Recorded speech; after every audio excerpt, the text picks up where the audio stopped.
દોસ્તો ક્યારેક તમને લાગતું હશે ને કે હું શું કામ કરું છું, તો આજે હું જે કામ કરું છું ને એનો હું પૂરો વિડીયો બનાવવાનો છું. તો સવારમાં હું જાગ્યો હતો, ઘડિયાળમાં જોયું તો વાગી ગયા હતા 7 અને મારે જવાનું હતું 7:30. તો અડધી કલાકની વાર હતી અને બારીની બહાર જોયું તો આખી રાત વરસાદ પડ્યો હતો એવું લાગ્યું. જાગીને કમ્પ્લીટ થઈ અને એક માવો નૈણા કોઠે ઉપાડી લીધો, કેમ કે આપણે નાસ્તો કંઈ કર્યો નહોતો.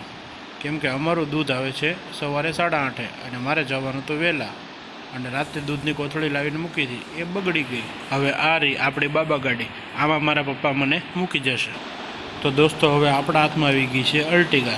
હવે તો તમને ખબર પડી ગઈ છે કે હું ડ્રાઇવિંગ કરું છું. મારે છે 4 દિવસની ટ્રીપ અને એ ટ્રીપ હું વિડીયોના માધ્યમથી તમને બતાવવાનો છું.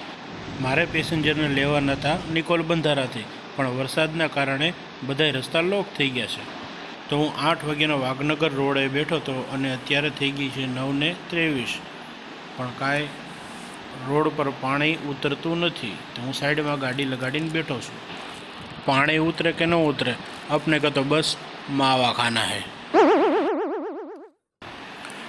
માવા ખાધા પછી ઘડીક બેઠો હતા, ફોન આવી ગયો કે વાલાવાવાળો રસ્તો ચાલુ છે. તો 10:26 થઈ ગઈ અને હું નીકળી ગયો વાલાવાવાળા રસ્તે. વાલાવાવ એટલે રોશા ચોકડીથી બોડા અને વાલાવાવ. પછી આપણે એવા બધા રોડમાં બાકાજી કે બોલાવીને આપણે ફાઇનલી પહોંચી ગયા નિકોલમાં, અને નિકોલથી બંધારા સાઈડ જવાનું છે, જ્યાં કંઈક જળાશય કરીને જગ્યા છે. તમને ખ્યાલ હોય તો કોમેન્ટમાં કહેજો. પછી હું એ લોકોને બેહાડી ત્યાં નીકળી ગયો. પછી રાજુલા રોડે સહયોગ હોટલ આવી, ત્યાં પંજાબી થાળી દબાવીને ઉપાડી હો ભેરું. આ ખાઈ પીને પછી ગાડીનો સેલઅપ મારીને પાછા રોડે.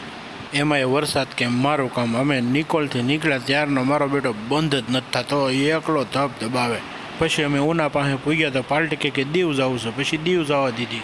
પછી વરસાદના ગાડીને ગીત કરાવતા દીવ પૂગી ગયા. તો અહીંયાથી નાગો બીચ જવાય છે અને અહીંયાથી ઘોઘલા જવાય છે. તમે આવી ગયા હશો તો તમને ખ્યાલ જ હશે.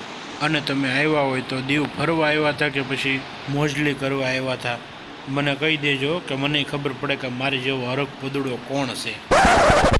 પછી બેરોડા અમે દીવથી નીકળીને સોમનાથ બાજુ નીકળ્યા અને અમારા પાર્ટીના ફ્રેન્ડના ઘરે રાત રોકાઈ ગયા. આ રહ્યો આપણો રૂમ. તમને તો નાનો વ્લોગ જોવાની મજા આવી છે, પણ અમારા તો વાહા ફાટી ગયા. તો દોસ્તો તમને મારો વિડીયો ગમ્યો હોય કે ન ગમ્યો હોય તોય લાઈક કરજો, શેર કરજો. બાકી આપણે થાકી ગયા, હવે સૂઈ જવાનું છે. Good night.